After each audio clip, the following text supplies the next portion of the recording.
It's my belief that Haunted Chocolatier will have some sort of farming mechanic, and there are a number of reasons for this.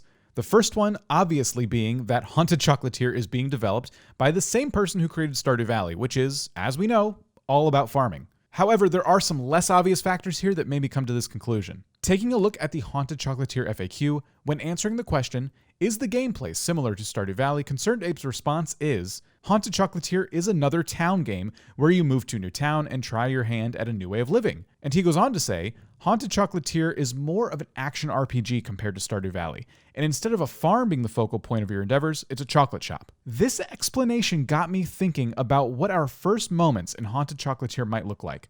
In Stardew Valley, we're given an entire farm that's in a complete state of disrepair. One of the landmarks on this farm is the greenhouse, which in the beginning of the game is basically just a pile of rubble. This is one of many things we end up having to contend with as the game progresses. I'm imagining a similar situation in Haunted Chocolatier. Our chocolate factory will be something that we either inherit or buy for a bargain. It'll be in some state of disrepair, and I'm pretty confident here because, of course, it is a haunted chocolate factory. So it's safe to say that, at least early on, the vibe is likely to be similar to being inside a big haunted house. Now, imagine that this chocolate factory features a rather sizable garden, one that, similarly to Stardew Valley, is completely overgrown and in need of some love and attention. This is where I believe our farming could take place. What would we farm? Well, take a look at this screenshot.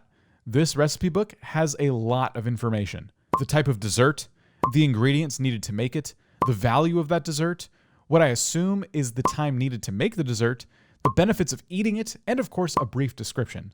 There are just a few methods that I can imagine for obtaining these ingredients. Of course, from the trailer, we know that you can get some of them by foraging and destroying monsters. Additionally, though, we could order them from a supplier and have them arrive in a shipment the next day or later that week. We could visit a store in town, similar to how we would buy seeds from Pierre's and Stardew.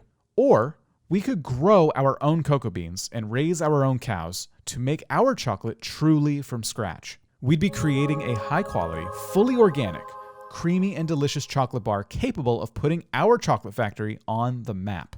I predict that not only will Haunted Chocolatier feature this type of farming option, but that it will be in fact one of two options.